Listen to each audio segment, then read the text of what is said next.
All right. 1 second, bear with me. All right.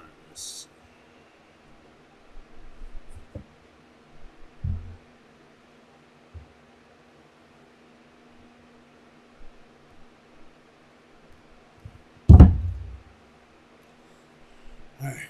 Shalom, Yabashim Shabbat. Thumb to my brothers, Shalom, Yahweh Shamar, Lathab, Bashim Shout to my sisters. This is Priest and Officer Kalam with the law class. Um, this is the Isupk, the Israelite School of Universal Practical Knowledge under commanding General Yohana. We've been around since 1969 to teach the so-called blacks, Hispanics, and Native Americans who they are according to the scriptures. We started out of 1 West 125th Street, Harlem, New York. We are not affiliated with any other groups or any organization. Again, I am Priest and Officer Kala. I'm here to bring out the law class. You know what I'm saying? So, as we know, there's a war going on out there in the Middle East. You know what I'm saying? And I understand that brothers and sisters are pretty much wanting to go ahead and participate and want to sit there and support them, even though they never supported you or any of us for that matter, any black, Hispanic, or Native American Indian. They don't care about you. That war over there does not concern you. We have our own battle that we should be fighting. We have our own wars that needs to be fought over here. We have to first start with our own people and become what we need to be as the Most High want us to be. You know what I'm saying? Okay.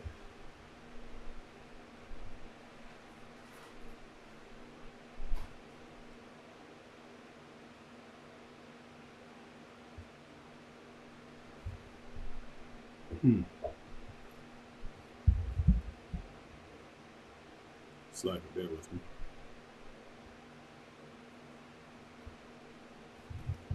But yeah. So I want y'all to understand something, you know what I'm saying? That war that's going on, it's nothing to worry about. It's nothing for y'all to worry about concerning as participating in it to go ahead and fight for them. Okay? Because, as you know, we need to go ahead and start loving each other as we should. We should be sitting there following the laws, and the laws say not to sit there and hate your brother. You're supposed to be loving your brother as yourself. And I'm pretty sure murdering a brother over stepping on your shoes is not loving your brother as yourself. You know what I'm saying? It's like, you understand what I mean? Like, if you was to love yourself, sisters, if you was to love yourself, you wouldn't bleach your hair. You wouldn't want to dye it. You wouldn't be trying to wear blonde wigs and putting blue contact lenses in your head thinking that's what makes you beautiful. With all that stuff that you sitting there doing to yourself and making yourself different than what the Most High wanted you to be, it's not making you more beautiful. It's making you ugly. I'm slack here if I have to say it like that, but it is what it is. You have to love yourself. You have to love yourself like you would love your people. But apparently you don't love yourself enough to love your people. You don't love... I'm pretty sure I see it all the time. Y'all hate women the same way y'all hate your people. You hate each other more than anything else. You know what I'm saying? Especially sisters that's single and they see a sister, one of their friends or one of their sisters happy and married. They want to sit there and throw shade and try to get them not to be together. I just seen some stuff like that happen today. And I was on my way to class. And she was sitting there in this sister's ear talking about, he don't love you. You sit there and you let this man do what he do, and he got him another rib, and well, she didn't say rib. He got him another wife or another woman, and he's sitting there cheating on you. Girl, you better go ahead and either cheat on him or you leave him. And I'm just sitting there like, Wow, that's crazy. And she just sitting there listening, not even saying a word. Uh, just recently, there was a post about Tyrese's wife. She said if she didn't have the counsel, if she didn't listen to the counsel of others instead of the counsel that she needed to have, she wouldn't have left him. She even is willing to work on the marriage with him. You know what I'm saying? It's because the sisters hate you just the way they hate themselves. And you can see it. But we have to start with ourselves. We have to start loving ourselves so we can love our people. Okay? So, love, and I'm going to tell you like this. Love is not no feeling, you know what I'm saying? It's not. It's an action. Loving yourself is keeping yourself up and up. You sit there, you take pride in the way you look. You take pride in the way that you do things in life. Instead of sitting there looking at yourself in the mirror and like, oh man, I wish I was different. I wish I had this. I wish I had that. The Most High made you a certain way because that's the way He wanted you to be. Brothers, same goes with you. You hating your brother too. You gonna kill a brother for sitting there stepping on your shoes? And those are material things. You can go ahead and get it replaced. A brother bumps into you. I understand you see the brother maybe having a bad day or something, or you sit there and have something going on in your life. He don't know that, and you don't know what's going on with him. So as a brother, you should just go ahead and be like, hey, my bad, bro. I didn't mean to. Or, hey, man, you good, bro? I mean, it's just shoes, bro. You know what I'm saying? You don't have to sit there and just unalive a brother for doing that. You can't just go around deleting each other for that. That's selfish and stupid. And against the law. It's against the Most High's law as well. It's crazy because people sit there and they sit there and say this all the time. Oh, the law has been done away with. The old law is, if we don't listen to the old law, it's the new law now. You know what I'm saying? And I'm here to tell you. Hold on 1 second. Shout.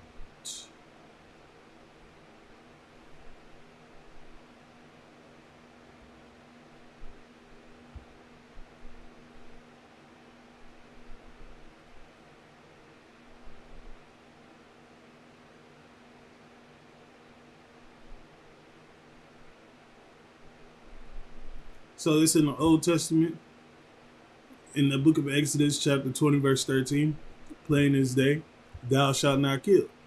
The book of Deuteronomy, 5 and 17, thou shalt not kill.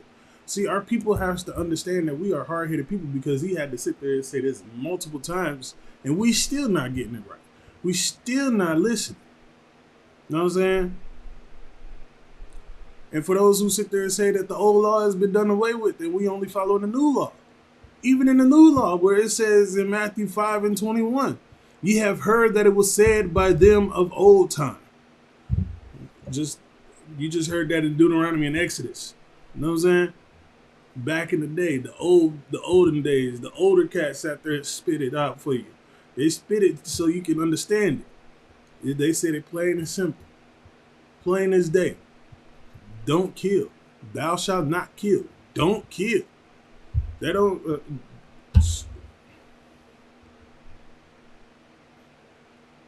Ye have heard that it was said by them of old time. Again, the old cat said it. Now I'm saying it. Thou shalt not kill. You had to say it right there again. Plain as day. Thou shalt not kill. And now, since y'all don't want to listen to what he said before, he's going to sit there and explain it to you. And whosoever shall kill shall be in danger of the judgment. You know what I'm saying? You will be judged for sitting there killing somebody, unaliving somebody.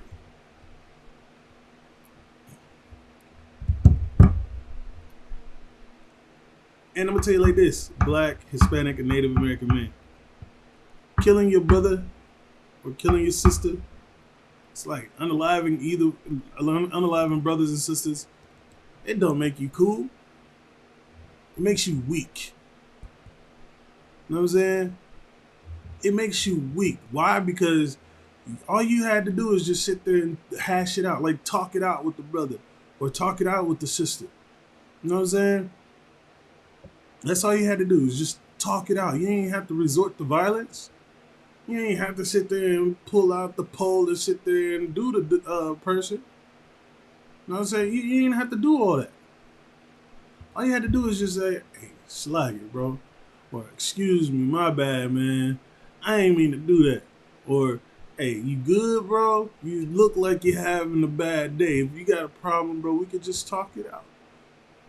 Oh, we ain't got no problems. It's all good. We just talked it out. And now we go about our day. We can go back home and see our families. You ain't got to take another soul away from their family. You ain't got to sit there and do that. These people out there, I understand y'all are destroyed. Y'all mind is destroyed. Y'all sit there and y'all hate each other to the point where looking at each other, it causes a problem. Let alone just probably looking off into space and it just so happened to be in your direction. Now you all mad because it looked like they staring at you. That's messed up too. You feel me? It's all messed up. Like, I hear it all the time. The Christians say this: I love God, but, you know what I'm saying? They always have that but. I love God, but if anybody try to step to me, I'm going to do them in. And I'm going to tell you like this. That is different from what the scriptures say. Let me get it for you. We're going to go ahead and jump to 1 John chapter 4, verse 20. 1 John 4 and 20.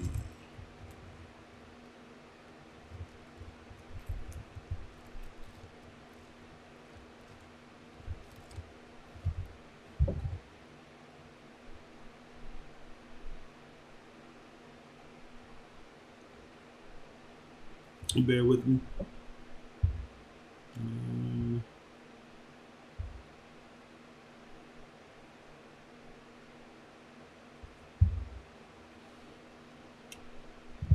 Okay.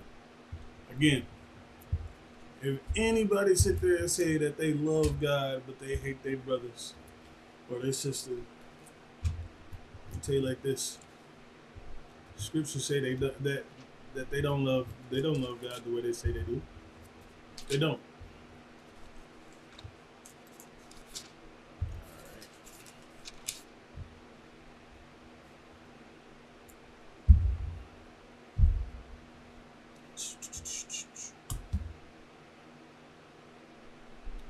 If a man say, these are the Christians, you know what I'm saying? The Christian folks, the Christian pastors, all right, this is them. I love God. You know what I'm saying? You know, they say it all the time. I love God. God loves me. God knows my heart. He knows me. But, you know what I'm saying? And hateth his brother. I'm telling you, man, I love God and all, but I will straight up knock a brother out if he sit there stepping me the wrong way. And hated this brother. Man, let me tell you, this brother sat there and he was mugging me, man. So we had a problem and I had to hash it out with him. I had to sit there and put these hands to him. And hated his brother. Man, I seen the brother out there and he out there begging for money and stuff. You know what I said to him? Get a job. He is a liar. He don't love God. Why? Because if he loved God, he would be following the two greatest commandments of them all.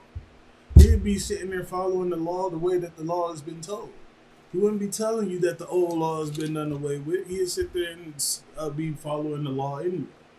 He would be in the Isupk learning the law, statutes, and commandments. He'd be here learning how to be a man. He would be here learning not to hate his brother in his heart. Okay? Not here. This is just an organ that pumps blood throughout your body. And people rely on it as a feeling. Here, your heart is where your main center is. It's where all the information and the things that you can process. You know what I'm saying? If you hating your brother in your heart, you know what I'm saying? You don't love God the way you say you do. You really don't. And again, it says, if a man say, I love God, and hateth his brother, he is a liar. For he that loveth not his brother, whom he hath seen, and he's talking about his brother that's out there, you know what I'm saying, walking the streets, getting stepped on and beat up, or sat there and walked and looked at the wrong person the wrong way, and getting unalive. You know what I'm saying? That's them. Those are the brothers that you hating. That brother that's sitting on the corner and sitting there like, hey man, do you got $1 I can spare that you can spare, man?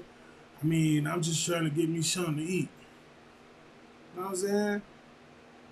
Instead of showing love to him, you sit there and mess with him. I see it on Facebook and TikTok and Instagram all the time. Like I just recently seen somebody kick a brother, a poor man, a homeless man. You know what I'm saying?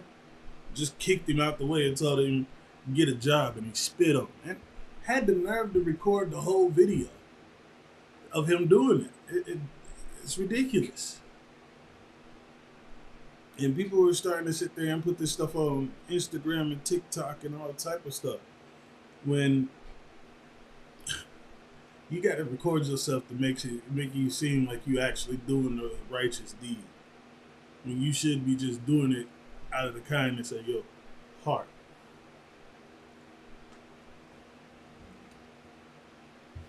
Don't just sit there and say you love God and hate your brother. Again, if a man say I love God and hateth his brother, he is a liar. For he that loveth not his brother, whom he hath seen, the brother that you see every day, the brothers that you see walking down the street, the brothers on the bus with you, the going to work with you, the one that's sitting down there at the bus stop sleep on the ground because he ain't got nowhere to go. How can he love God whom he hath not seen? You ain't seen the Most High. You ain't seen him. But you sit there and say you love him. But you hate him because he ain't got a job and he's laid out on the ground asleep. You don't know, you don't see the Most High, you don't see him physically, but you hate that brother that's sitting there bumping into people on accident, probably because he's in his own mind having a bad day. Let me tell you like this. As a brother, it don't take nothing to just go ahead and stop and say, hey, how you doing, man? You know what I'm saying? It don't take nothing to just talk to anybody. I pretty much do it all the time. It was just like today, I seen a man on the bus. He looked like he was upset. I said, hey, brother, how you doing? And he was like, I'm okay. I was like, what's going on, man? Talk to me. This is going to be a long ride. I don't know when you're getting off, but if you need somebody to talk to, we can go ahead and talk it out. He's like, oh, man, that's crazy because I really do need somebody I can talk to. I ain't really got nobody. I was like, look here, I'm a stranger. You don't know me, I don't know you. But guess what? I'm gonna sit there and listen to what you got to say. We can talk it out until you got to get off the bus or until I get off. And we talked the whole way. And by the time we got to his station, he's like, "Thank you, man. I didn't have nobody to talk to, and I was really feeling down. I'm just glad somebody actually spoke to me. That's all it took. It was me to speak to this man, and he was thankful that somebody spoke to him. It's not that hard, and that's another way you can meet other people out there in the world. You get to know people. I'm pretty sure that's how you grew up. Even though your parents tell you not to talk to strangers, but you still have to go to school, talk to strangers to make friends. You grew up having to make friends by talking to people. What changed? Ain't nothing changed. Except for the fact that you got older and you out there in the world having bad days and right along with everybody else. It's understandable. I understand. Yeah, I do. Even if I'm having a bad day and I bump into somebody, I make sure they all right. Why? Because I love my brother. That I have seen. I am seeing. Even the brothers that I haven't met yet, I still love them. Because they're my people. And this is only for the so-called blacks, Hispanics, and Native American Indians. I'm not talking about no pale-faced demons. Or pale-faced devils, if you will. I'm not talking about Habibi down the road. I'm not talking about Yao. You know what I'm saying? I'm not talking about the Chinaman. I'm only talking to blacks, Hispanics, and Native American Indians. Those are the only ones I care about. Just like I care about this brother over here. And that sister over there.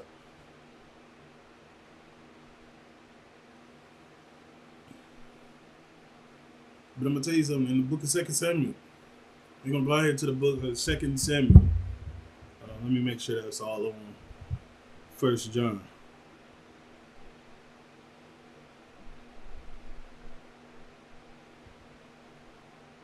Slack. I'm going to go ahead and continue. 21. And this commandment have we from him, that he who loveth God love his brother also.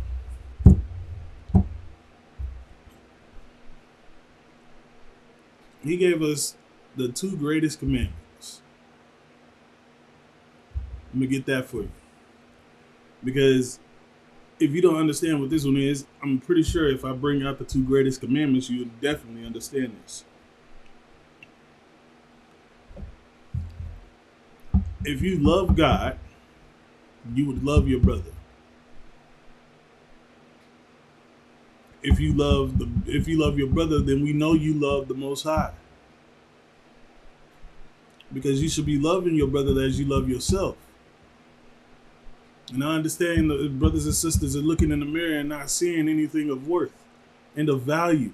But I'm here to tell you, you're wrong, bro. You're wrong, sis. You are valuable. You are the most precious thing walking upon the face of this planet. You know what I'm saying? You are worthy of being you.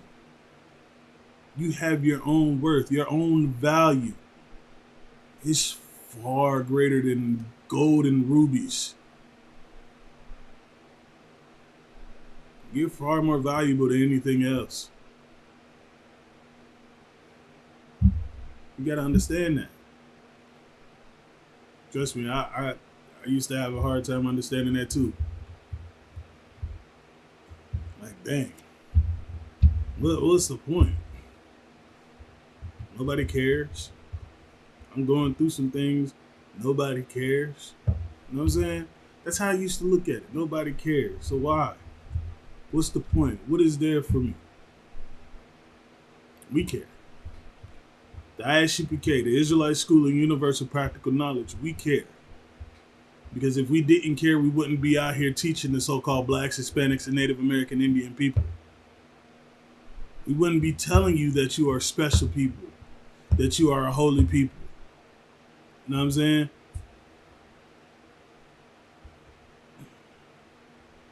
And we're going to go ahead and jump to the book of Matthew.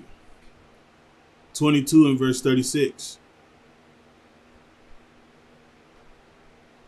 You gotta understand.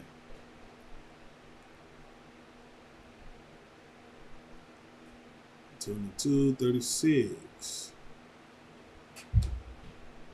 All right, so I'm gonna give you a little bit about what's going on here, okay? In the book of Matthew. So the Pharisees is talking to Christ, and he's trying to trip him up by asking him different questions. You know what I'm saying? And it starts out the book of Matthew, chapter 22, verse 36. Master, which is the great commandment in the law? Yahushua said unto him, and Yahushua is Jesus in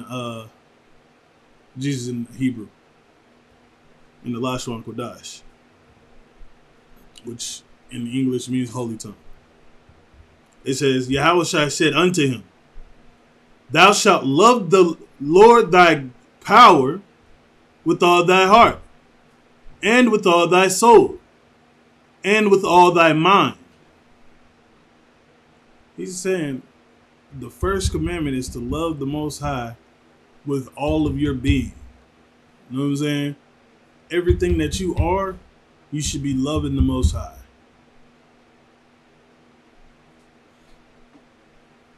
(38) This is the first and great commandment.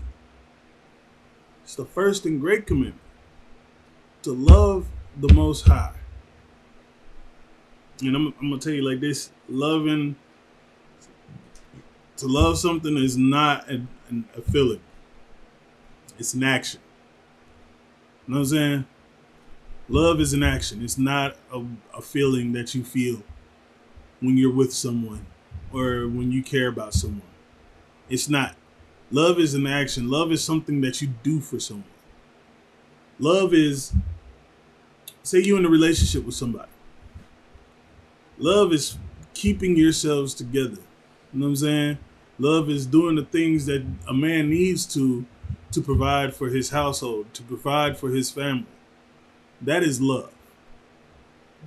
Love is not going to sleep with another man just because he's not showing you the attention that you need. Love is staying with that man. And that one and only man that's yours. Because once you sleep with that man, sis, that's your husband for the rest of your life. And the rest of his. Unless you do something stupid. And I see sisters do it all the time. I see sisters do stupid stuff all the time. But yeah, so love. Let's see. Let's go to the book of 1 John, chapter 5, verse 3. Let me give you a better understanding. Okay? Because, again, love is an action. Loving your kids is sitting there providing for them, making sure they have a roof over their head, food for them to eat, clothes on their back, an education for them to have so they won't be stupid when they grow up. That's love. Loving your parents is sitting there making sure that nobody is taking them to an old home and having somebody else sit there and take care of and abuse them and all that other stuff. You take care of them. That's love. Love is sitting there doing the things that needs to be done as a man or as a woman. That is love. Again, it's an action. It's not a feeling.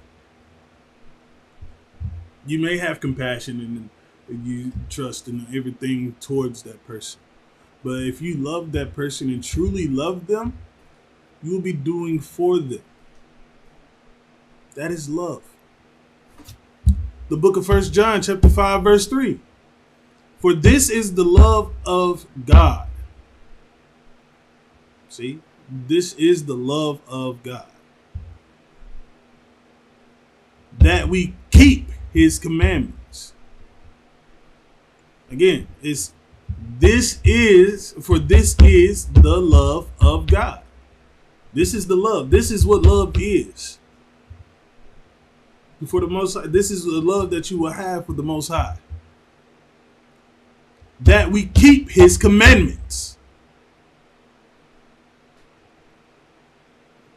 We keeping the commandments. And to keep something is to sit there and follow and do them.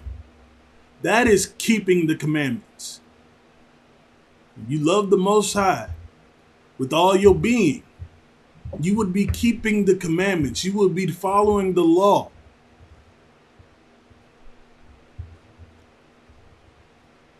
And his commandments are not grievous. His commandments ain't hard. They're not hard to do.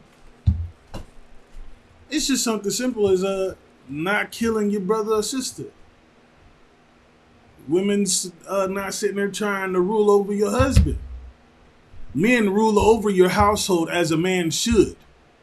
Don't let that woman rule over you.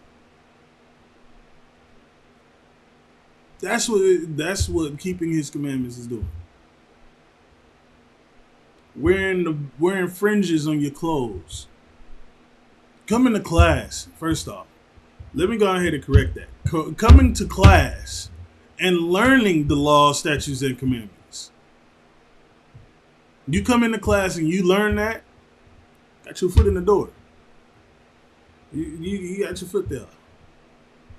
You trying to make it so you won't sit there and be dead. So you won't be unalive. You trying to bring life back into those bag of bones of yours.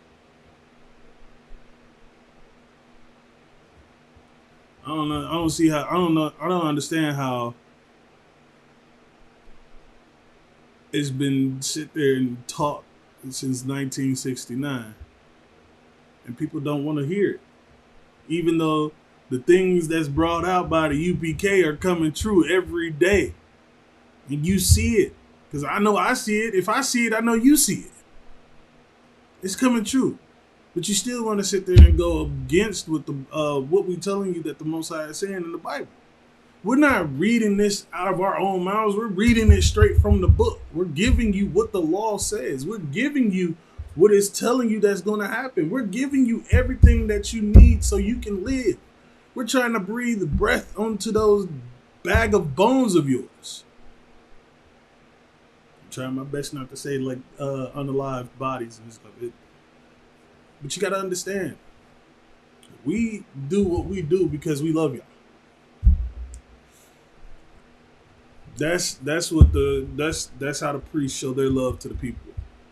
That's how us UPK brothers show our love to our people, by sitting there keeping the commandments and observing them and showing our brothers and sisters how to keep the commandments as well. We have free classes Monday through Friday. Here in Milwaukee, we have them from 6 to 8 p.m. Free classes for everybody. Every Black, Hispanic, and Native American Indian out there. These classes are for you. You ain't gotta. They're free. They're free classes. You just click on the YouTube. Boop, boop. And then there you go. Now you're watching the video of somebody teaching you something. Monday night, history. Tuesday night, brotherhood. Today is Wednesday. It's law class. And then we got Thursday night, scripture breakdown. And then we got Friday night, the Lashwan Kodash, which is the holy tongue. It's the language that we were speaking before we came into this land as slaves. This is the holy tongue. That's what it means in English. It means holy tongue. The Lashwan Kodash. And then on Saturday, we have Sabbath service. And after Sabbath service, we go out and teach on the streets. You'll find us every Saturday after Sabbath service out there crying aloud and sparing not. You know what I'm saying? We're out there. We're sitting there crying out.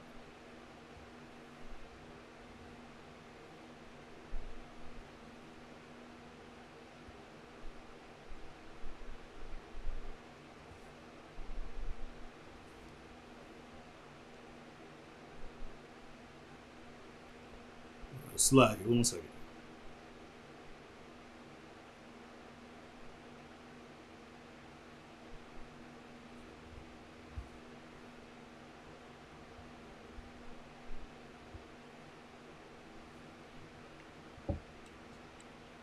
But yeah, you see us every Saturday from it's from right after Sabbath service. We go over and we set up, and then we go ahead and start teaching. We're out there for hours. And you know what we out there doing? I'm gonna tell you in the book of Isaiah, chapter 58, verse 1. We get out there and we stand up and we plug in our microphone and we sit there and we bring out our scriptures and our notes and we sit there and bring it out to you. Why?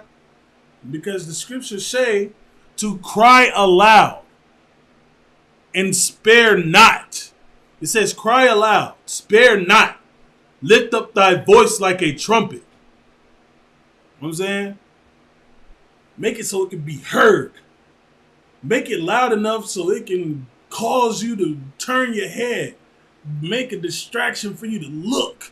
When people, brothers and sisters, hear or witness distractions, they always want to turn their head and they want to look and see what's going on. What is that? So he said to cry aloud, spare not. Lift up thy voice like a trumpet and shew my people their transgression. My people. He's not talking about everybody. You know what I'm saying? I understand that's what everybody else want to believe. They want to believe that it's like they want to believe that Christ is coming back for everybody when he's not. He's not coming back for everybody. I'm here to tell you that now. He's only coming back for the lost sheep of Israel, the so-called blacks, Hispanics, and Native American Indians. But he said to cry aloud, spare not, lift up thy voice like a trumpet, and shew my people their transgression, and the house of Jacob their sins. We sit there, we come out there every Saturday, and we sit there and teach the blacks, Hispanics, and Native Americans what they out there doing now is wrong. The pagan holiday, when is that? Is that coming up in a few days? The pagan holiday. That's a sin. Following that pagan holiday is a sin. That's not a day that the Lord has given you to observe and do. Okay? That is your sin.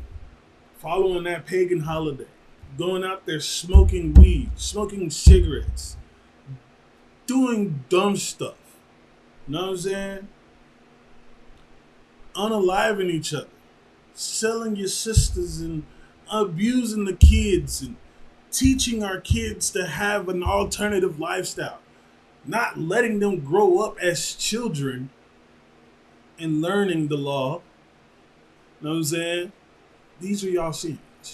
These are the sins that Jacob are committing, which is the so-called blacks, Hispanics, and Native American. Okay? This is what's going on. Because I just seen a post on that too. That they got classes for little kids to learn that it's okay to be an alternative lifestyle member. These kids ain't nothing but maybe 7, maybe 8. You know what I'm saying? 7 or 8 years old. And they already know what a person is not supposed to be. They already know what a I don't know if I can say that. Well, a transgender, a person of the alternative lifestyle. You know what I'm saying? They know what that is. They know what having an attraction to the same sex is. When they are kids and they should be learning their ABCs and 1, 2, 3s and what color mixes what color to make a new one. Those are y'all sins. And the ISUPK, the Israelite School of Universal Practical Knowledge, is here to teach you, so-called blacks, Hispanics, and Native American Indians, what it really means to be an Israelite, what it means to be a man, what it means to be a woman, and how to be that. Strictly that. We're here to sit there and try to save your lives. That's what we out here doing. We out here saving lives.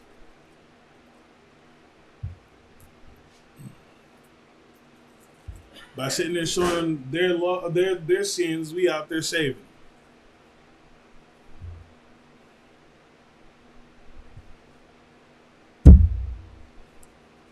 Yeah. We do this every Saturday. We go out there and teach.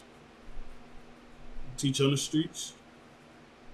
You can find us on ISUPK YouTube, ISUPK Facebook, Twitter, Instagram. I don't know about Snapchat, but I think we're trying to get there.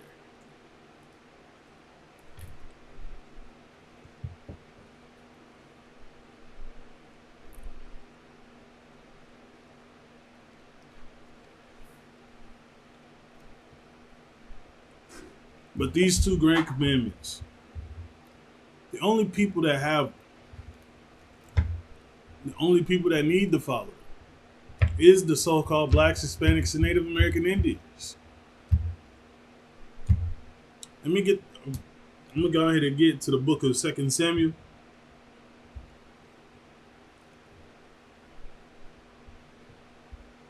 You know what I'm saying? Chapter 7, verse 23.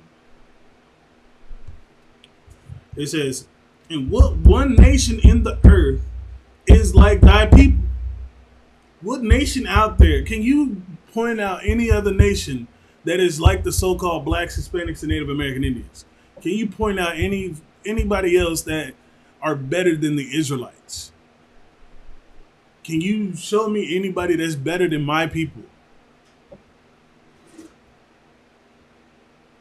Even like Israel, whom God went to redeem for a people to himself. What other nation is out there that can claim that they are the Most High's chosen people, his favorite people? There's none out there. You can't find any because they don't exist. Only people that are the Most High's chosen people are the so-called blacks, Hispanics, and Native American Indians. That's who we have. That's what we got. You know what I'm saying? You so-called blacks, Hispanics, and Native American Indians are his chosen people. And we are the only ones that can say, hey, we're God's favorites. We're his favorite people. The only people on the planet Earth that the Most High loves. The thing is, the Most High loved us so much that he had to punish us for sitting there for sinning against him.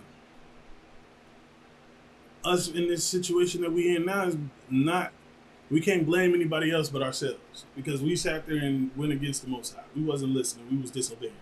Even though he told us several times. Why? Because we're stiff-necked people. We're hard-headed.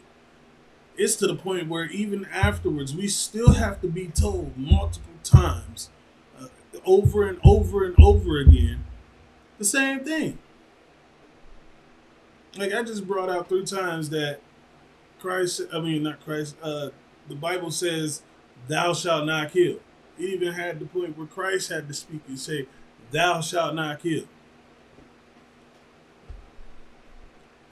The 2 greatest commandments is throughout this Bible. The book of Matthew has it. Mark has it. You know what I'm saying? We was just reading about it. Let's see if I can find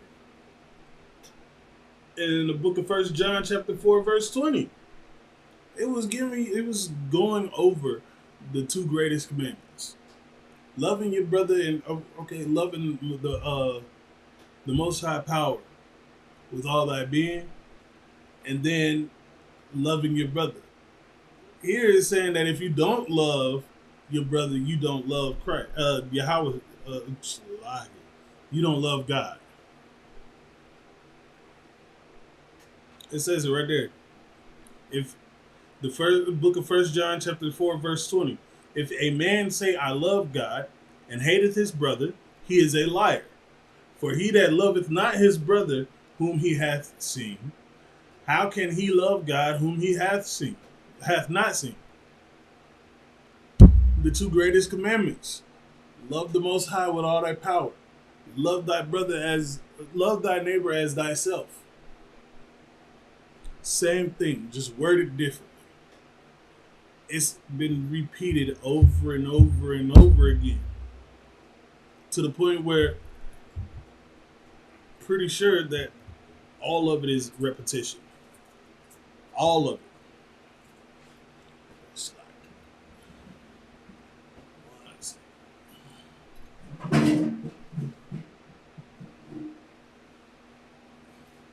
But yeah, we have to be told so many times for us to understand something. It doesn't make sense that we have to, but it is what it is. We have to learn to sit there and love each other.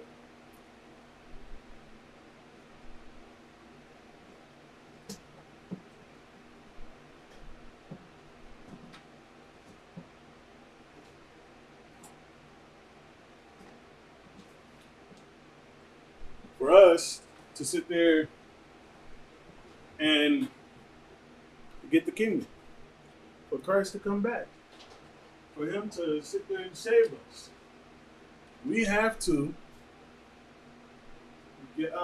stop hating each other. We have to start loving each other.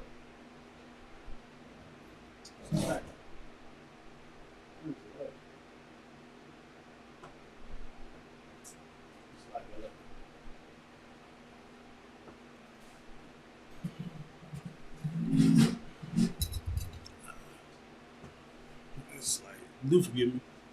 This chair is more comfortable. But not.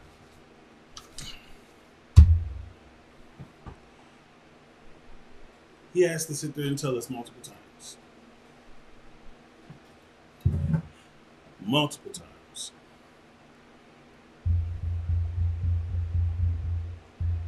Let's see. We're going to go back to 2 Samuel 7 and 23. 23. And what one nation in the earth is like thy people, even like Israel? Who's out there like us? Can you tell me what other nation out there is like us? I'm pretty sure you can't. If you can, go ahead and type it in the comments, because I would love to see it. I would love to know what nation out there is loved by the Most High.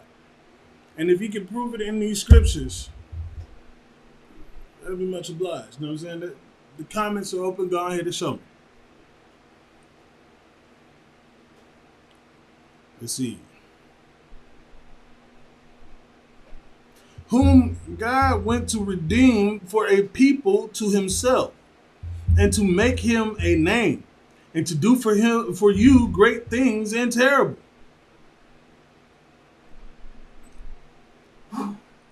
For thy land before thy people, which thou redeemest to thee from Egypt, from the nations and their gods. It's saying that the Most High Power went out and saved us from the other nations and their gods to go ahead and be his favorite people. You know what I'm saying?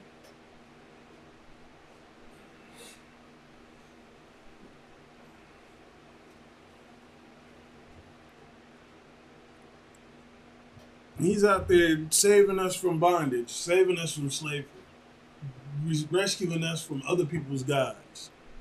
You know what I'm saying?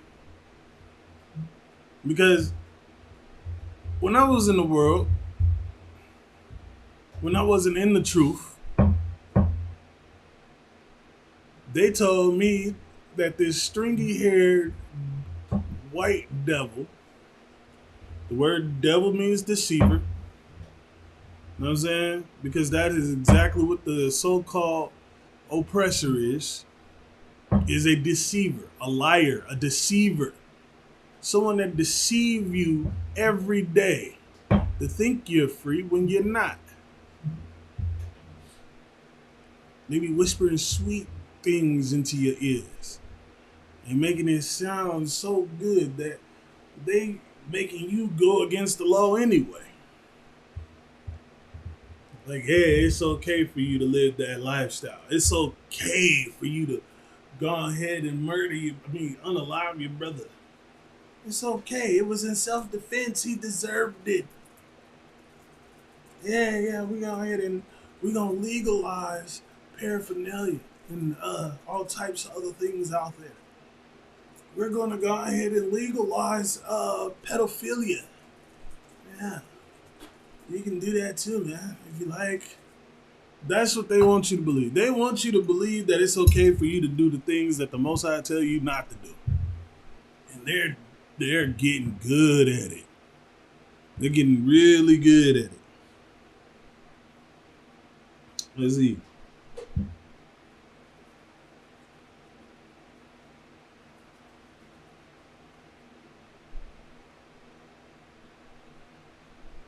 In the book, verse 24. For thou hast confirmed to thyself thy people Israel to be a people unto thee forever. And thou, Lord, art become their God. You know what I'm saying? It's crazy. That's what I went over there for.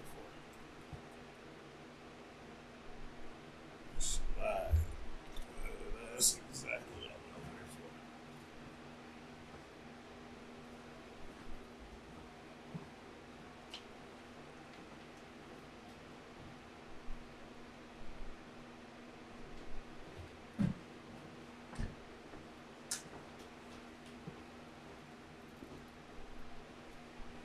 It's like,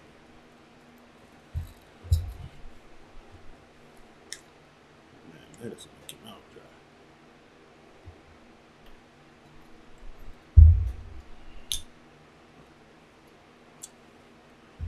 It's crazy. He had to sit there and tell us multiple times that we are his chosen people, his favorite people. And we still don't understand that. Black, Hispanic, and Native American Indian brothers, sisters, you have value. You are worth so much that everybody is fighting for you except you. Everybody else is fighting for you to own you and possess you. But you are not fighting to keep yourself free and alive. You sitting there playing right into their hands. Apparently the world is nothing but a chessboard and you ain't nothing but a piece. You just one of the dang on pieces that need to be moved and everybody is fighting for that piece. They all want a piece of Israel. They all want a piece of you. To the point where they're out there fighting in another land that is your land. It don't belong to them. That's not their land. They out there fighting in the land that is not theirs. And we out here concerned about kids being used as shields, or they sitting there not having enough to do all the things that need to be done, or the fact that brother, sister, y'all need to come together like the book say. You know what I'm saying? In the book of Zephaniah, chapter 2, verse 1. We got to do like that. We got to be like Zephaniah. 2 and 1.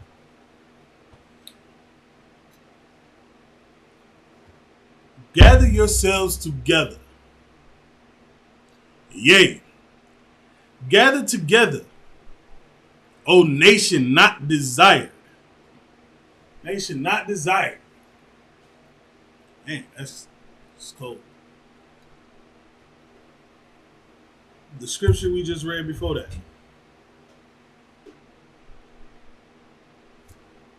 It's crazy. Yeah, it's crazy. In the scripture before that, in 2 Samuel, what other nation out there is like us? The book of Zephaniah. O nation not desired.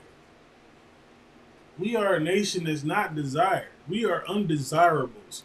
We are like the misshapen fruit in the dang on box. Nobody wants us.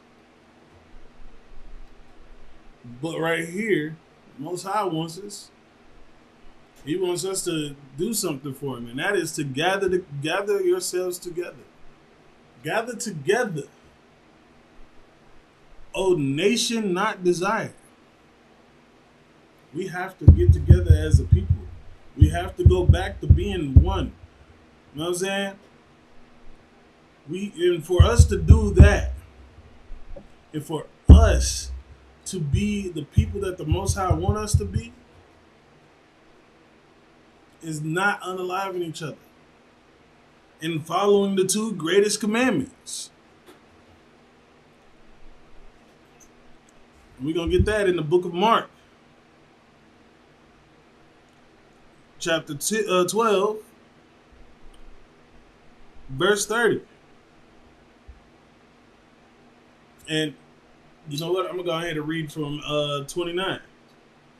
Okay? And Yahushua answered him,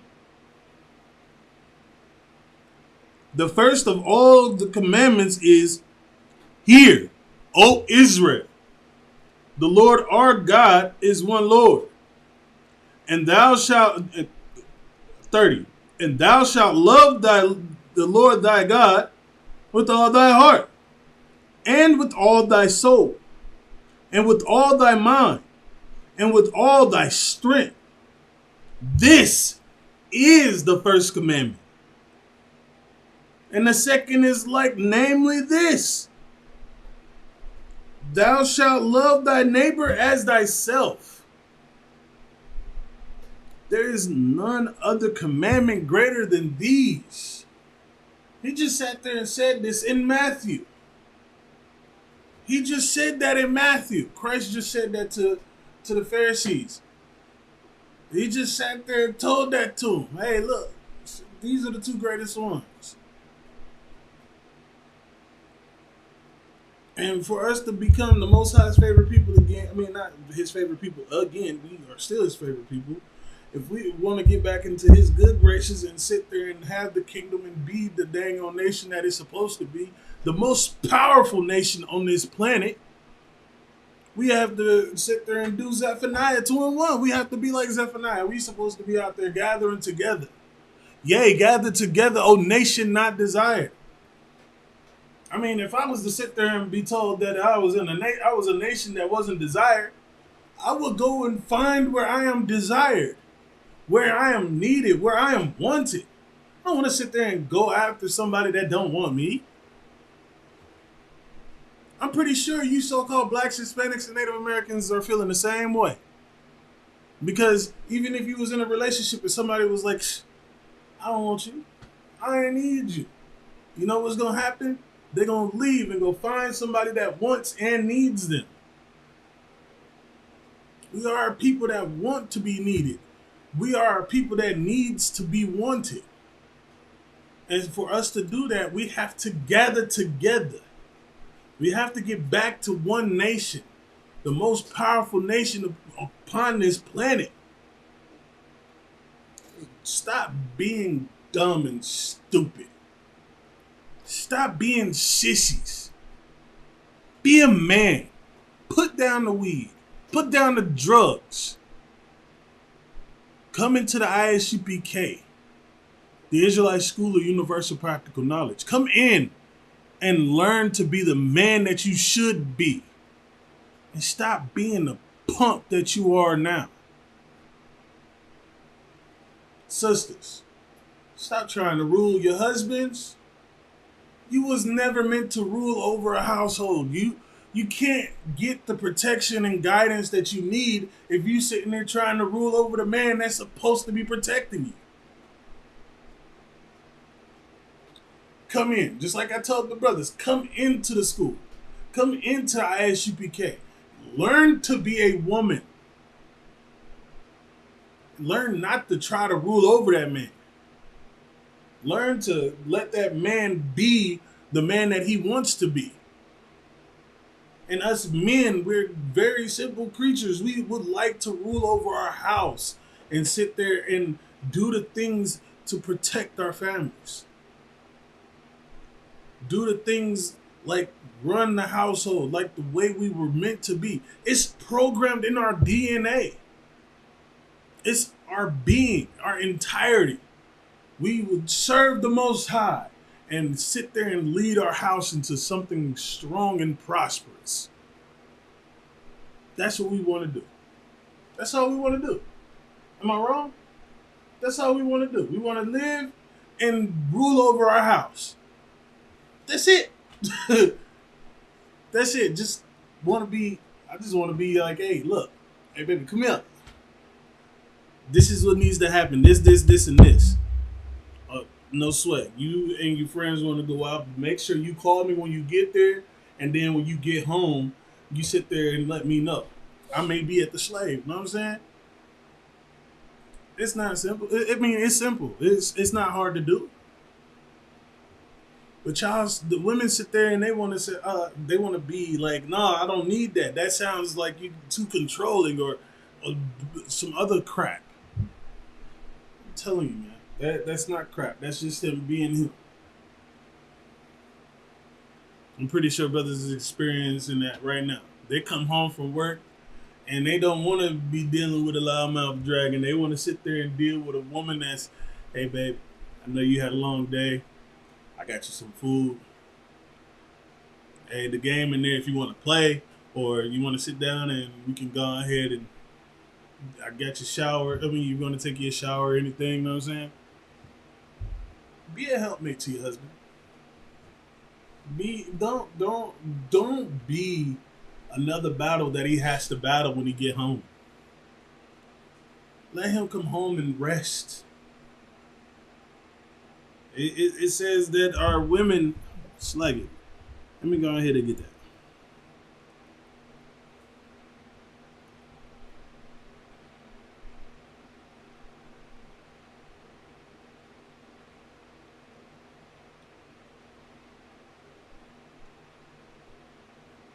In the book of Ecclesiasticus, and this is in the Apocrypha.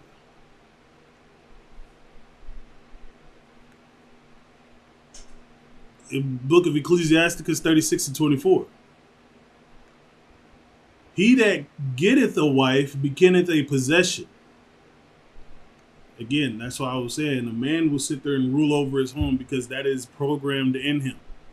He that getteth a wife beginneth a possession. What is his is his. It doesn't belong to anybody else. And that would be you, his wife. You are his. He's in possession of you. You belong to him. A help like unto himself. It's somebody that's helping him and not hindering him. You know what I'm saying? I see brothers that got ribs that are like that. That are sit there and they're helpful, they're humble, and they're meek.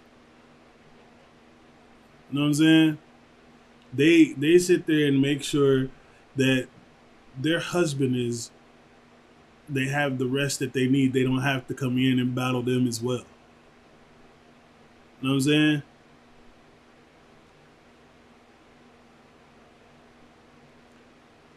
And a pillar of rest. Like I was saying.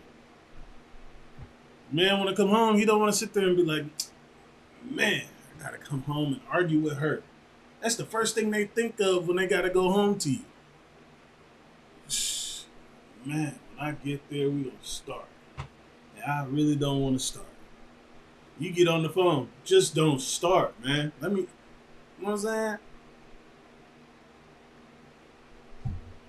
a pillar of rest. Don't be a loudmouth dragon that wants to rule over the household instead of letting him do it. Let him come home and sit there and delegate and make sure everything is done because we men, we will make sure everything is done. You ain't got to sit there and worry about, well, us men in the UPK. You come into the UPK, we teach you how to be a man. We teach women how to be women. We would teach the man how to be responsible and do the things that needs to be done as a husband or as a man in the UPK or a man, a priest and prophet of the Lord. We do that. The UPK teach men to be men.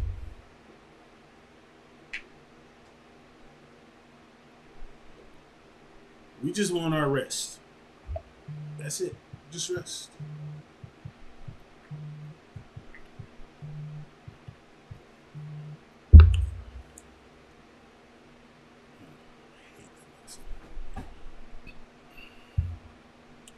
But yeah.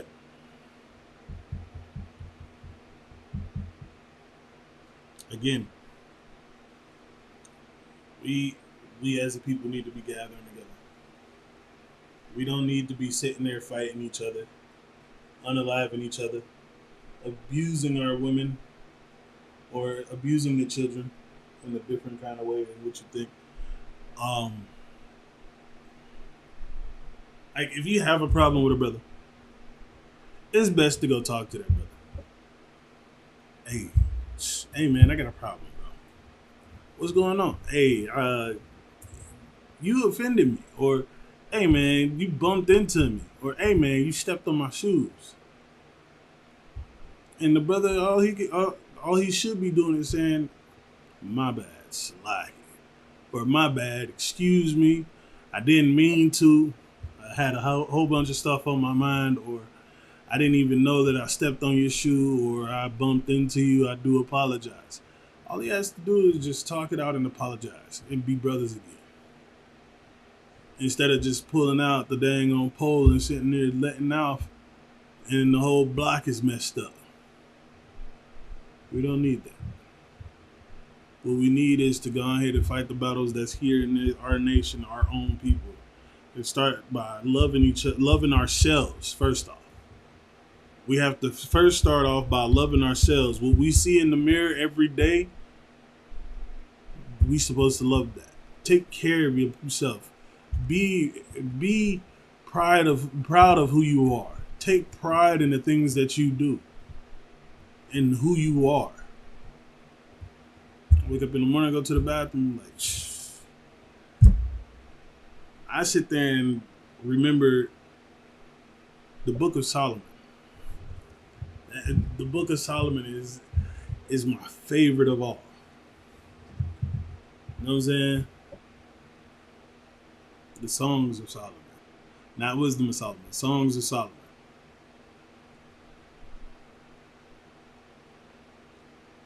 The Book of Song of Solomon, chapter 1, verse 5.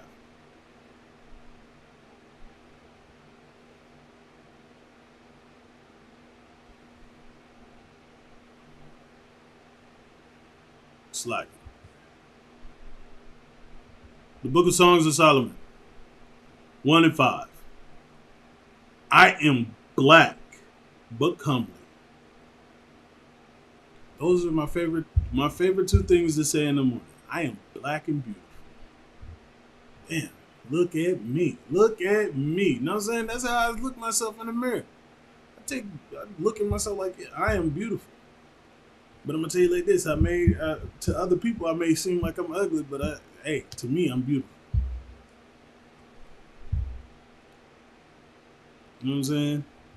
He was over there trying to spit fire to some women. He was like, "Hey, look, I'm black and beautiful, oh, daughters of Jerusalem. I'm as dark as the tents of Kedar, as thick as the curtains of Solomon.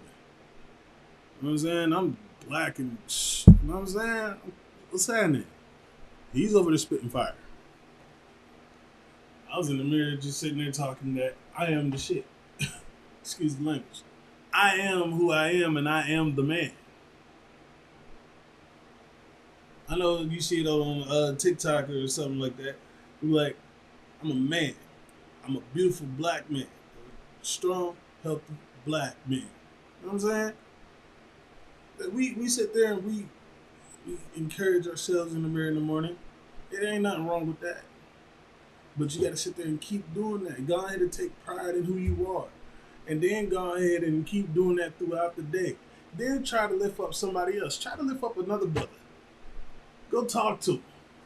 Go sit down or sit there and be like, hey man, you mind if I sit down right here? Mind if I talk to you for a second? You know what I'm saying? Like, excuse me, man. I know you probably having a bad day or something. If you need somebody to talk to, just gotta talk to. You know what I'm saying? Ain't that how I met you out of one? How you met me, my brother? Sat down and was like, hey, how you doing? You know what I'm saying? I I just sit there and try to do that because I know. Go ahead. So like you said, we have a good example, for whoever is listening out there, on their telephone and their computers and everything. Just to let you know, that what we speak over here, what that is exactly what we mean. Right. Everything's coming out of the Bible. Right. Say it, you should love that brother. Watch this. You probably be saying about, wait a minute, hold on, what the speaks has to do in here, Right. or what the North American Indian has to do with us. How can we be brothers? Right. But we are saying that because the Bible has said so, and we are following the orders of commanding in General Johanna, which is our righteous leader in the Isupk. He has been showing us how to love each other in our nation. Look at my brother over here. He's from the tribe of Yeah. Gad. He's a so-called North American Indian. Right. And look at me. I am from Central America. I am from the tribe of Savilon, the so-called Mayans. And here we are. But prior to this day, we didn't know who we was. Thanks to the Isupk, we are coming all together with our brothers, the so-called blacks in America, the so-called Negroes. We are all brothers. Right. I mean, do you have any questions? Type your questions or come to classes with us. We'll be happy to have you here and learn who you are, learn your nationality. That's right. We That's are right. the Hebrew Israelite according to the Bible. Right. Go ahead, brother. Most High in Christ. Most High in Christ, man. Man, every time I talk to Ottawa, he got something heavy to say. Every time. Hey, and that's pretty much what I've been going into all this time, you know what I'm saying? Us people need to go ahead and come together. You need to go ahead and come in and learn who you are. The ISUPK is here to do that. We're here to teach you. That's what all we want to do is teach you. So you can go ahead and be what the Most High want us to be. We want you to know that you are God's chosen people, His special people, His favorite people. We also know that there's 12 different tribes. It's like that. The chart is not here. But there's 12 different tribes. You know what I'm saying? Like, we got the so-called Negroes are from the tribe of Judah. We got the West Indians from the tribe of Benjamin. The Haitians are Levites, who are from the tribe of Levi. The so-called Dominicans are from the tribe of Simeon. The from Guatemala to Panama, from Zebulun. The Puerto Ricans from Ephraim. We got Cubans from Manasseh. We have the so-called Native North. Wow. Native American Indians from the tribe of Gad. The Seminole Indians from the tribe of Reuben. Colombia to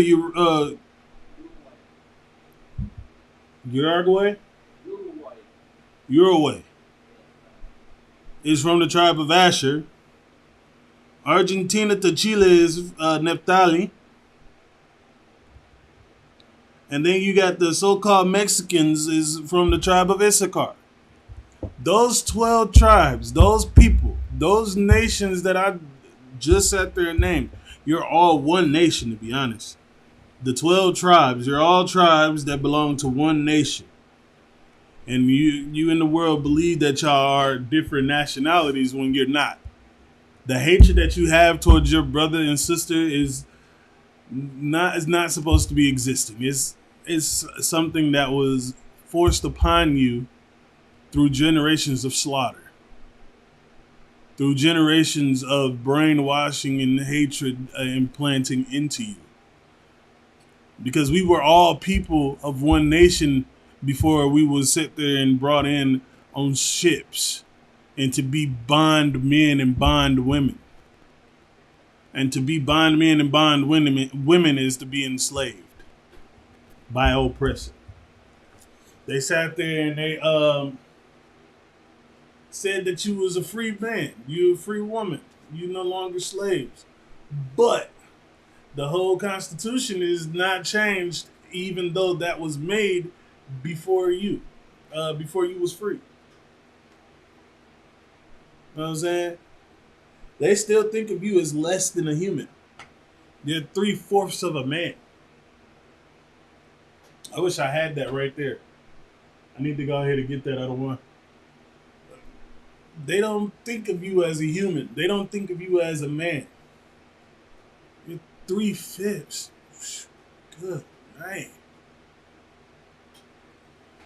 To be like that it makes me want to go ahead and be with my people, the ones that are the same as me, the other 3/5 of a man.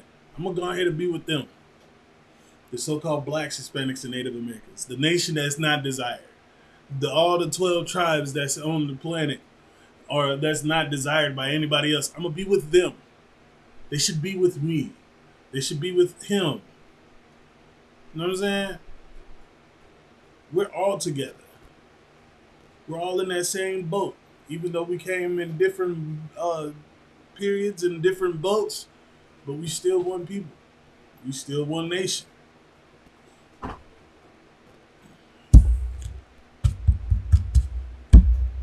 Let me get the book of... I'm going to get the book of Matthew. I say that a lot. Let me get... The book of Matthew, chapter 15, verse 24.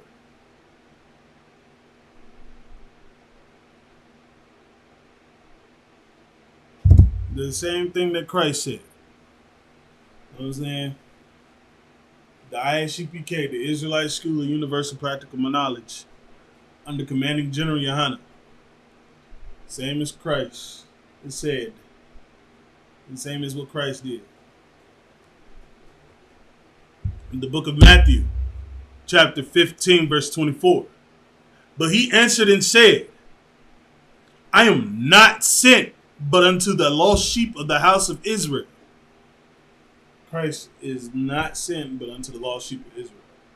The ISUPK, the Israelite School of Universal Practical Knowledge, is not sent but unto the lost sheep of Israel. We're looking for those broken people. Those people that's not desired. We want the undesirables. We want those people. We want the broken Black, Hispanic, and Native American people. Why? So we can heal you and make you better. And another reason is because you're our people. You're my people. You're Christ's people. You're the Most High's chosen people, his favorite people upon the face of the earth.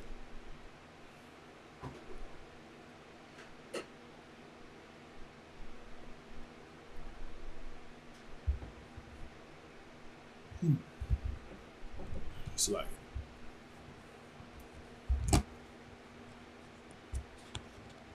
but again, you got your so-called Christian church and Christian pastors. They don't love you.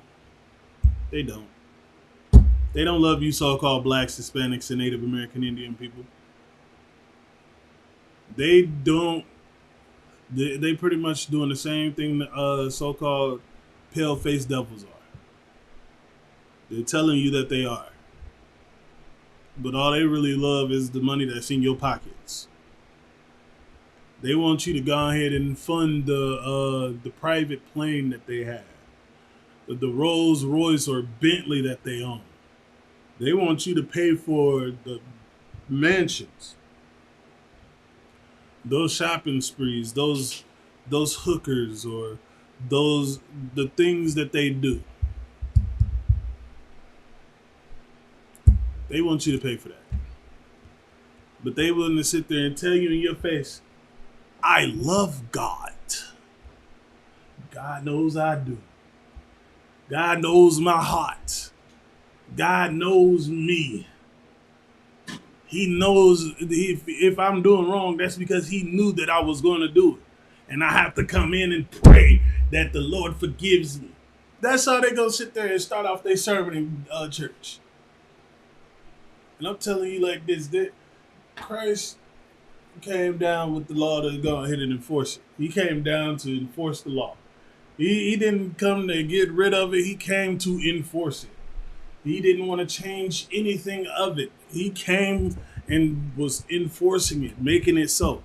Your pastors are not. Your pastors are telling you that it's okay for you to cut your hair.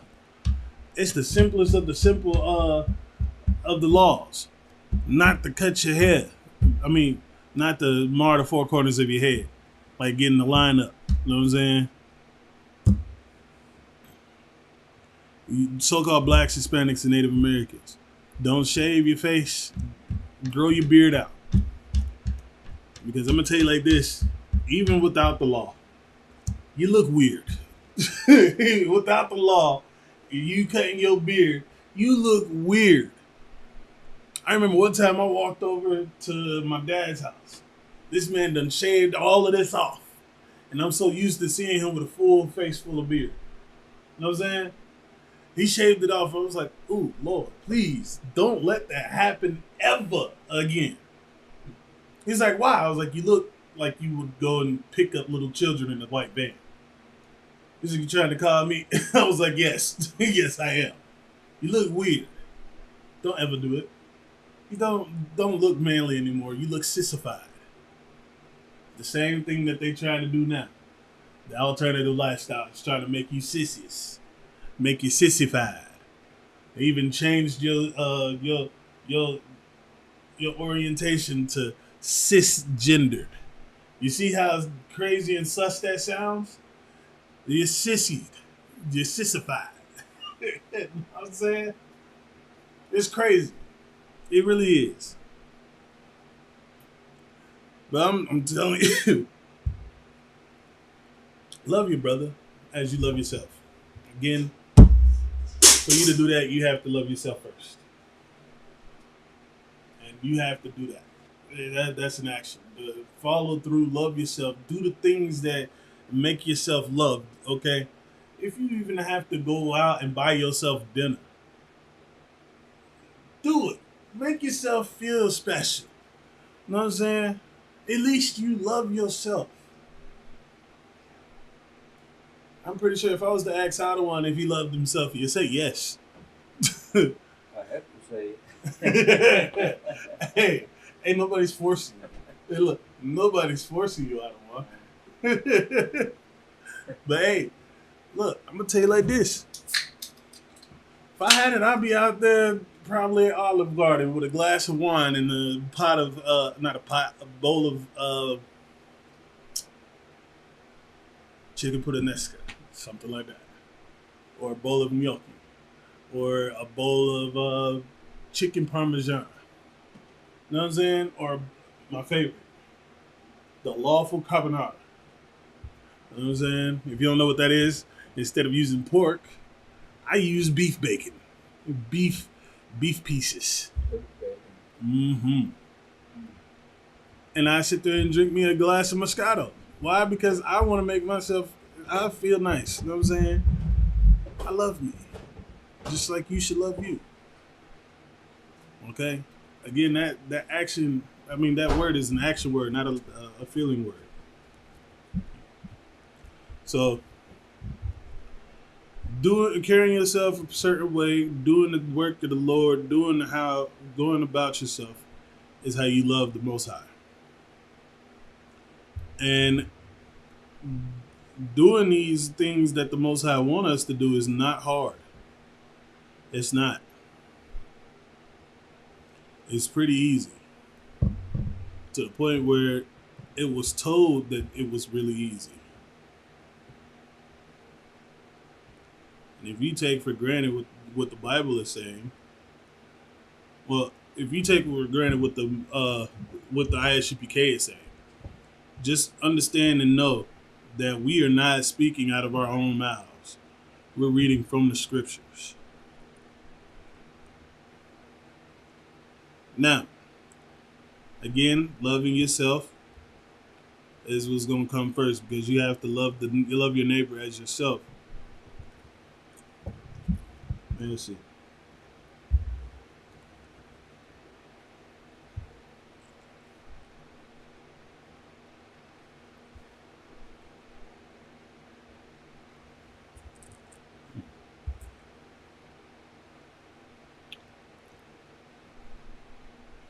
In the book of Matthew, chapter 22, verse 36, it says, we're going to go to 37. Yahushua said unto him, Thou shalt love the Lord thy God with all thy heart, and with all thy soul, and with all thy mind. This is the first and great commandment. The second is like unto it. Thou shalt love thy neighbor as thyself. So if you don't love yourself enough, then you don't love your neighbor. And your neighbor is not everybody. Your neighbor is the so-called blacks, Hispanics, and Native American Indians. Your neighbor is your brother and sister. You know what I'm saying? Your people, the lost sheep of Israel, the Israelites, those people. I'm not talking about Habibi or the yellow man or the dang on pale-faced devil. I'm not talking about them. I'm talking to you, so-called black, Hispanic, and Native American Indians. I'm definitely not talking to Africans. Why? Because the black people, the black, Hispanic, and Native Americans are not Africans. I can tell you for a fact, if my brother or sister walked up to me smelling like that, I wouldn't want to, I would let you know.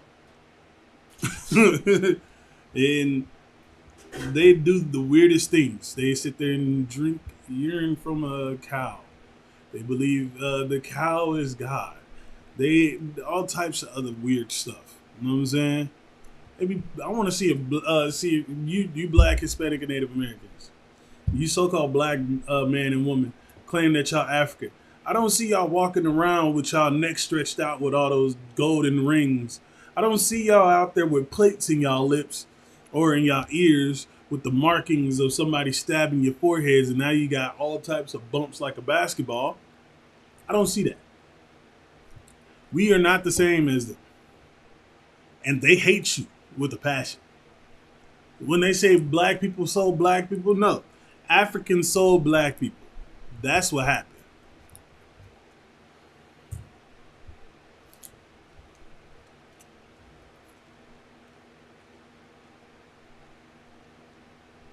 So, those 12 tribes that I just named off, that's who I'm talking to. If you are black, Hispanic, or Native American Indian, come into the ISUPK. You can find us Monday through Friday from 6 to 8 p.m. You got any kind of questions or any kind of comments, you go ahead and type them in, and we will go and answer them. We will sit there and make sure it's known. You know what I'm saying? If that answer cannot be found right then, that answer will be found and given to you by the next class.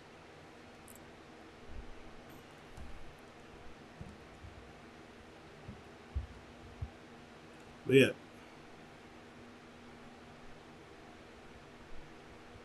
Let's see. Greatest commandment, love God, greatest commandment. Second time. Okay. The book of Leviticus, chapter 19 and 17.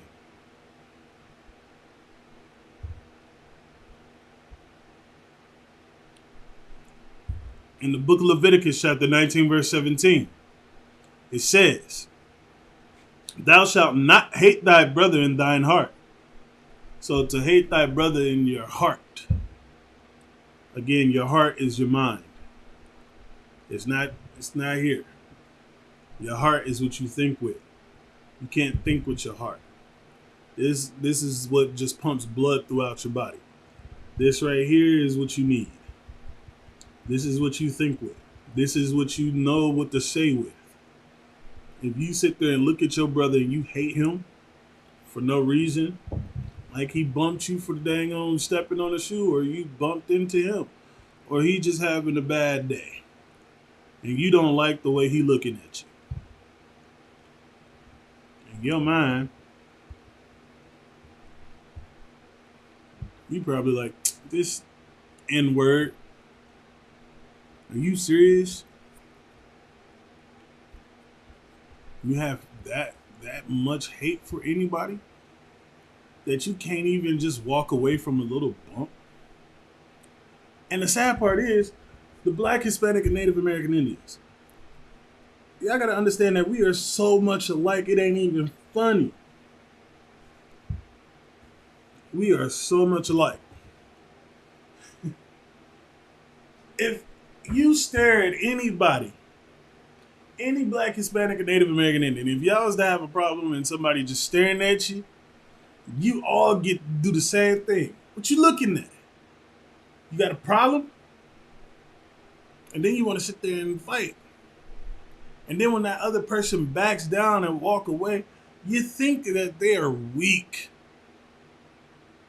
But in fact, you are the weak one for sitting there wanting to cause the trouble and fight for no reason.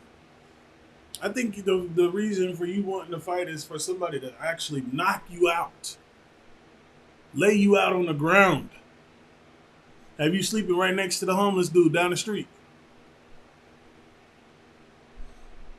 I think that's why y'all want to sit there and keep egging on the fight when somebody's trying to walk away.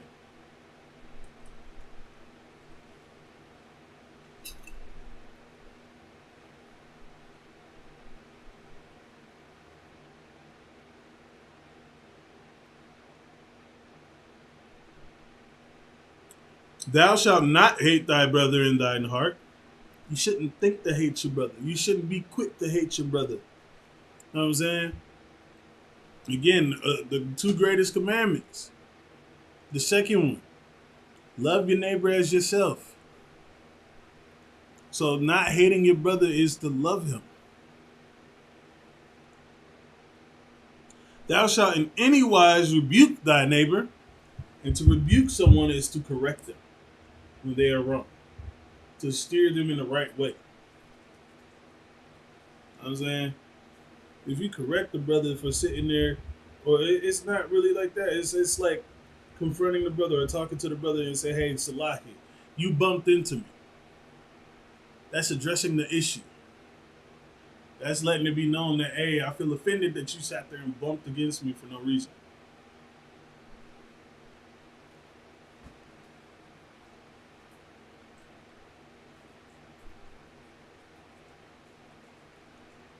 And not suffer sin upon him.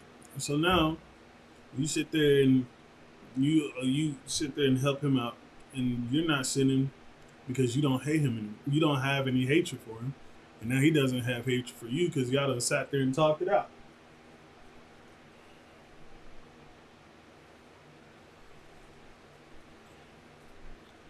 And for us to go ahead and be the way that we need to be, again, it's Zephaniah 2:1. It's to gather together. Yea, gather together, O nation not desired. We gathering together as the people that the Most High want us to be. Why? Because we are the Most High's chosen people, his favorite people, as it was said in the book of 2 Samuel chapter 7, verse 23. What other nation out there is like us? You can't name any other nation out there that is like us or the same as us. We are the Most High's favorite. And I'm gonna show you how we are the Most High's favorite. Because it says it plain as day. The book of Deuteronomy, chapter 7, verse 6. For thou art an holy people. The word holy means to be separate.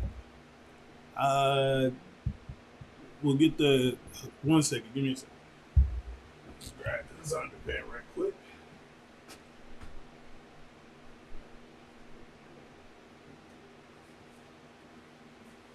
The Zondervan, Pictorial Bible Dictionary. This to help you understand.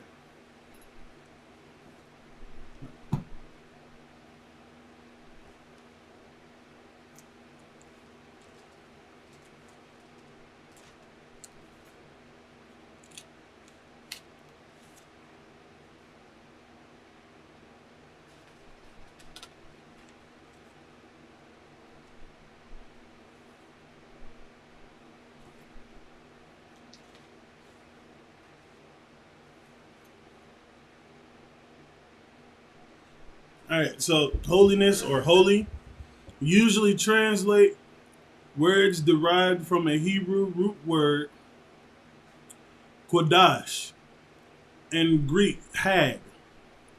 The basic meaning of kodash is separateness or withdrawal. It's to be separate. You know what I'm saying?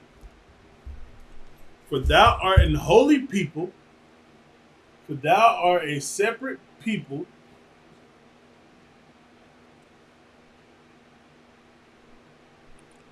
The Lord thy God hath chosen thee to be a special people unto himself above all the people that are upon the face of the earth. That's how we know that we are the Most High's favorite people, because the Bible says it in the book of Deuteronomy. We are his favorite people, his chosen people, to be a special people, a separate people from everybody else out there on the planet. It's not because we was a big number of people. It was because we were smaller in number. We were in few.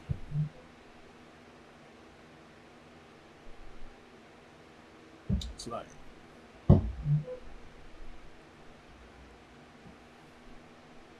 you know, it's crazy because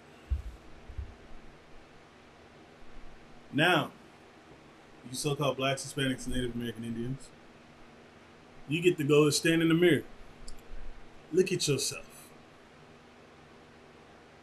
and think to yourself, or say these words: I am the Most High's favorite. I am his favorite people. I'm one of his favorite people. I mean something. I am far more valuable than rubies and gold. I am the most valuable race upon this planet. If your father is a so-called black, Hispanic, or Native American from any of those 12 tribes I mentioned earlier, then you, black, Hispanic, Native American Indians, are his chosen people. You are valued. You mean something. You hold more value than anybody else. You are worth more than anything on this planet.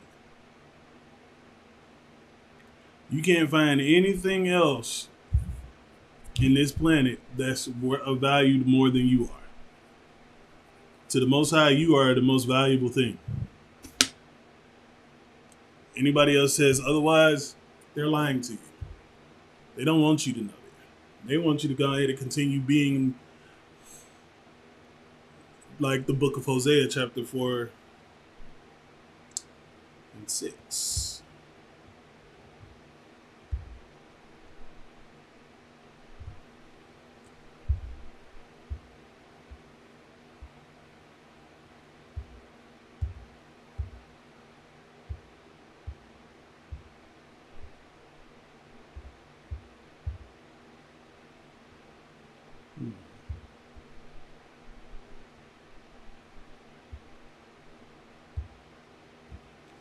Like the book of Hosea 4 and 6. My people are destroyed for lack of knowledge. For you to stop being destroyed, go ahead, gather together under the ISUPK, the Israelite School of Universal Practical Knowledge. Gather under us, under this school, and become the man that you were meant to be. Become the woman that you should be. That way you can raise up the little ones to be who they need to be, so we can go ahead and be a nation again. Let us do what the Most High asked us to do. In the book of Zephaniah, to gather together, oh, yea, gather together, O nation I desire. Sat there and also be like Matthew 22 and 36 through 39. Love the Most High, love the Most High power with all thy being. The second one is to love your neighbor as yourself. And if anybody sit there and say that they love God but they hate their brother, is a liar. And guess what? To lie is it's a sin as well. I should know because I'm the one bringing you the law in the ISUPK Milwaukee every Wednesday from 6 to 8. Tune in.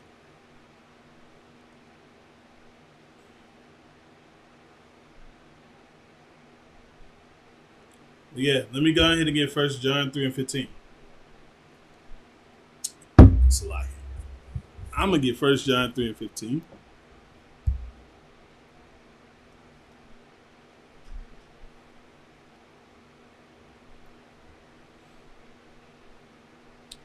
The book of 1 John chapter 3 verse 15. Again, we was just talking about in Leviticus, if thou hate thy brother, you know what I'm saying? Book of 1 John chapter 3 verse 15. Whosoever hateth his brother is a murderer. And ye know that no murderer hath eternal life abiding in him.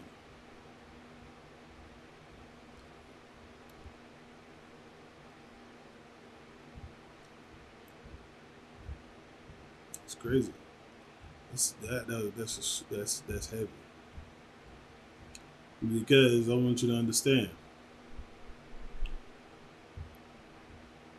The book of Leviticus chapter 19 and 17. Thou shalt not hate thy brother in thine heart.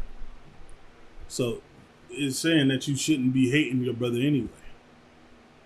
You shouldn't hate your brother or sit there and have any disdain with him. If you have a problem with that brother, you go to that brother and say, hey, Salahi, or hey, excuse me, if I may. You have offended me, or or excuse me, you did something that I didn't like. Most of the time, the brother is gonna be like, "Oh, Salahi, I didn't even know, Salahi, my bad," or "Hey, I didn't mean to." You know what I'm saying? A word of apology is what most brothers would do, especially here in the UPK.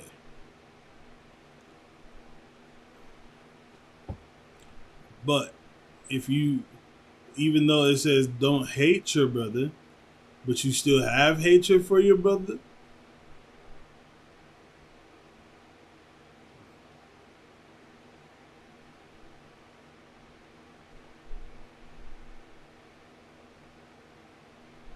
whosoever hateth his brother, again, that's going against Leviticus chapter 19 and 17. That if you hate your brother if you're in your heart, you know what I'm saying?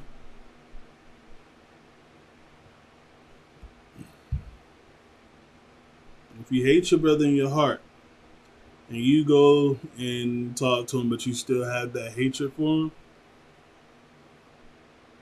or you just sit there and you still have hatred for people, the so-called blacks, Hispanics, the so-called blacks, Hispanics, and Native Americans, whosoever hateth his brother is a murderer. And ye know that no murderer hath eternal life abiding in him. So, hating your brother is the equivalent of going against the Most High anyway. Hating your brother, because that's breaking the two greatest commandments, the two greatest laws. And to hate your brother is to not love your brother like you love yourself. And it says in 1 John chapter 4, verse 20. If a man say, I love God, and hateth his brother, he is a liar. For he that loveth not his brother whom he hath seen, how can he love God whom he hath not seen? It's that simple. How can you say you love God and you hate your brother? For you to hate your brother, you're a murderer. Instead of going to go talk to that brother, and now you got this hatred in your heart towards this brother or towards this sister.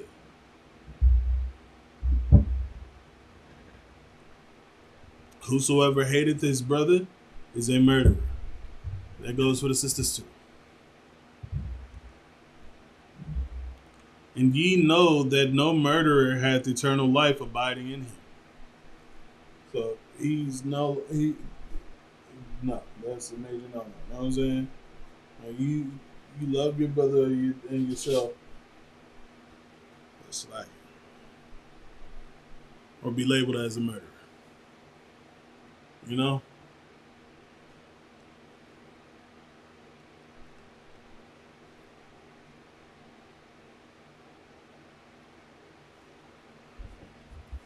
But I'm gonna tell you something. We can just go ahead and be like Zephaniah and gather. You know what I'm saying? We gather together as the nation that's not desired, and we follow the law, statutes, and commandments. We start doing what the Most High really want us to do. Be the nation that He want us to be. You know what I'm saying? We be back in His good graces. We'll be able to go ahead and get the kingdom. We'll be able to go ahead and truly rule over the planet like it should be ruled.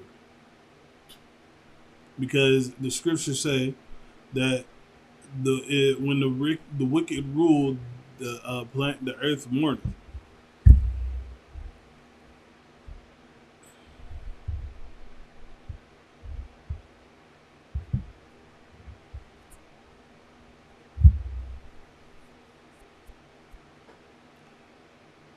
The book of Proverbs, chapter 29, verse 2. When the righteous are in authority, the people rejoice. So when the ISUPK, the Israelite School of Universal Practical Knowledge, the so-called Blacks, Hispanics, and Native Americans, the 12 tribes, if we were to rule righteously, you know what I'm saying, the people will rejoice. They will be happy. They will be exclaiming and saying great things about us. But when the wicked beareth rule, who's ever ruling now, and also, so whoever's ruling, who's in rule now, everybody doesn't like it. Everybody is saddened. Everybody is at war. Everybody is crying. Everybody is pretty much being killed, unalive, and there's nothing done. It says the people mourn.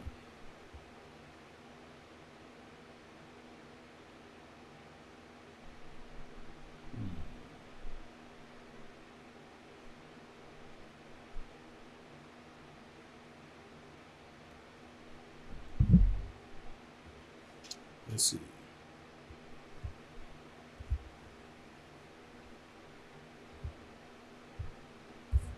Okay.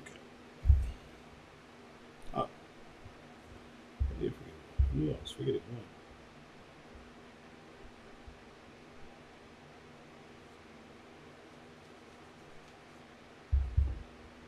So in the book of Ecclesiastes, chapter 12 and 13.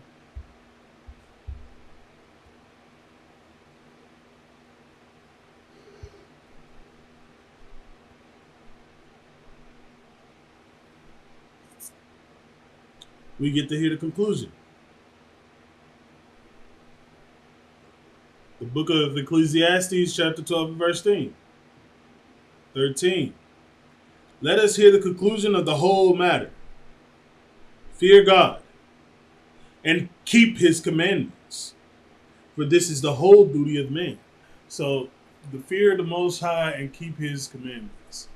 That's also entailing what the second greatest commandment there was, and that is to love your brother or love your neighbor as thyself, to love your people as yourself.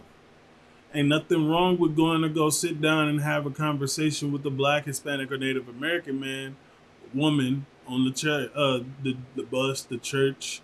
I mean, not the church, the streets, bus stop, anywhere you see him, you can talk to him.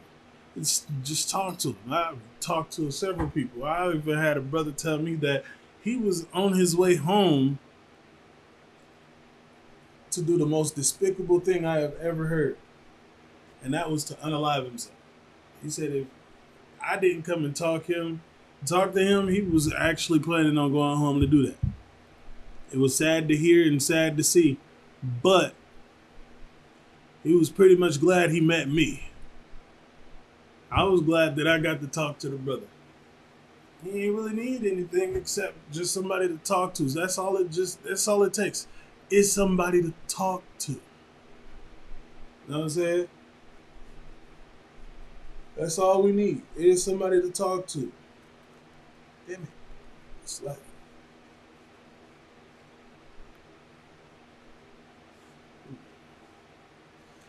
that's all. Most of the time we don't really need nothing else. We just need somebody to talk to. That's it. Ain't that hard. Let's see what else. Yeah. Now, instead of celebrating that pagan holiday that's coming up, y'all should be celebrating the Lord's high holy day, a righteous day, a good day, a feast day. It's one of the most glorious things. I pretty much love all the feast days there are because they are feast days. Yeah, I understand. I just want to do it. Like the next one we got going coming up is Hanukkah, which is the feast of dedication. It's, the 25th day of the 9th month by the space of 8 days. Excuse me. So it's 8 days. It's an 8-day feast. Normally we would celebrate all of it, but we just need to celebrate the first day, which is the opening and the closing. That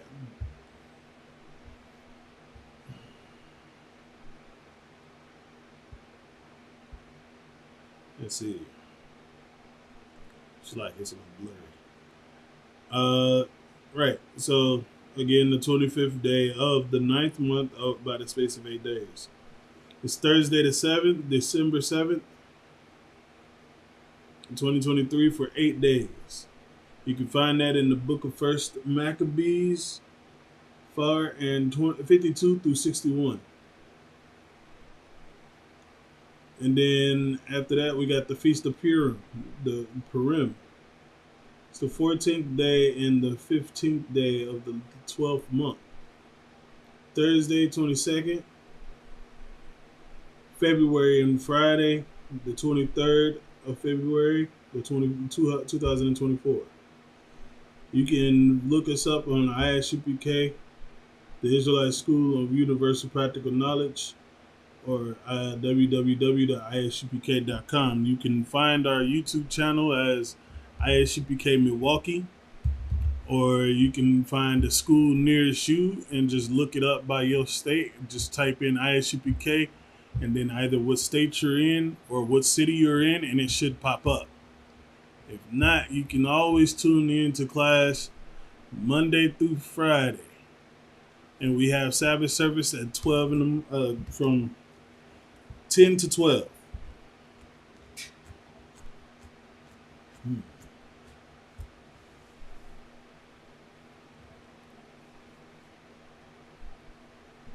It's like